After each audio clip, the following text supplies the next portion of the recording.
A well-executed ESG program can have positive and lasting impacts on the communities and environment surrounding a mining project. Sabina Gold and Silver's initiatives at its Back River project in Nunavut are a prime example of a job well done.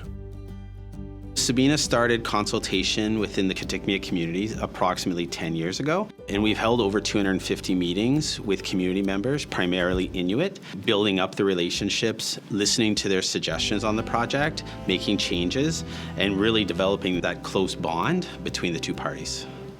I think you have to establish the working relationships. You have to show that you're trustworthy. You have to show that what you say you actually do.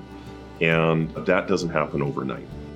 It's taken a long time to get to the point that I think we've earned the trust of the majority and the respect, hopefully, for those that maybe not even agree with the project in its whole, but to recognize that we are good stewards and we will listen to the constituents in the territory when we make decisions that could impact the project long term. Sabina has welcomed open and frank discussion, and they have worked with us to identify solutions for our concerns to ensure the mine can operate in a responsible manner.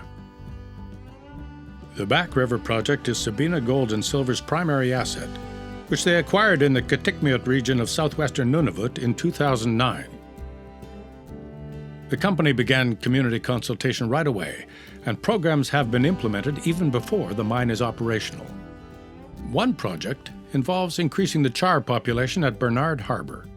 Bernard Harbour was historically an indigenous fisheries. It was very important to Inuit dating back over 100 years ago.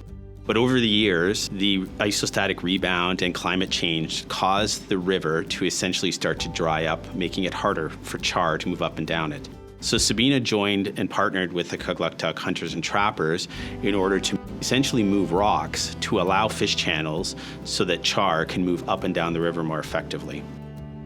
The fish stock has been increasing over the past 2 years. Caribou protection is also a key focus.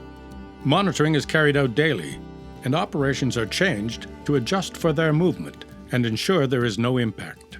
So we would do things like, if they're within a couple kilometers of site, we would stop our planes and our resupply for a couple hours.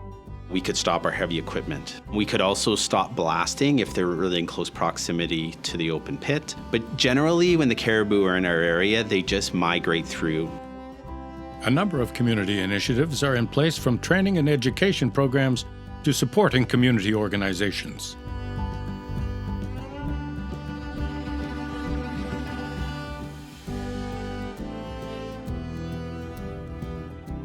Sabina has been very supportive of our Anayawac Square Dance Group in Cambridge Bay, providing many donations over the years. Anayawac Square Dance Group is part of our culture, and we're able to continue practicing, performing, traveling, and connecting in large part because of the support from Sabina. They range from bingos to square dancing to fishing derbies to youth programs to education programs, and Sabina participates in them in all different ways. Every year we support daycares with donations, and we help them in other ways if they're running other events. And then from a food security standpoint, food security is really important within the communities. So helping them through food hampers and food bank donations and others, we do it every single year. With Sabina working in the area, they have been helping us get supplies from Yellowknife so that we can stay on the land longer and live more traditionally. As the Back River project progresses toward construction, the company will maintain its strong commitment to community programs, Inuit training and employment, and engaging Inuit businesses as suppliers. So as we get closer to a construction decision, we'll be ready for increasing our involvement in the community. So things like our donations programs and things will increase. We'll also be looking at rolling out more of the requirements of our impact benefit agreement with the Kitikmeot Inuit Association, including more work with the high schools, apprenticeship programs, and other initiatives.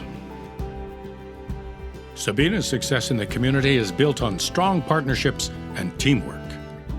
We have a wonderful team that really cares, is able to connect with the community. Any of our decisions take into account their needs, and I think trying to create a partnership so we can all be successful and move the project forward in a sustainable fashion.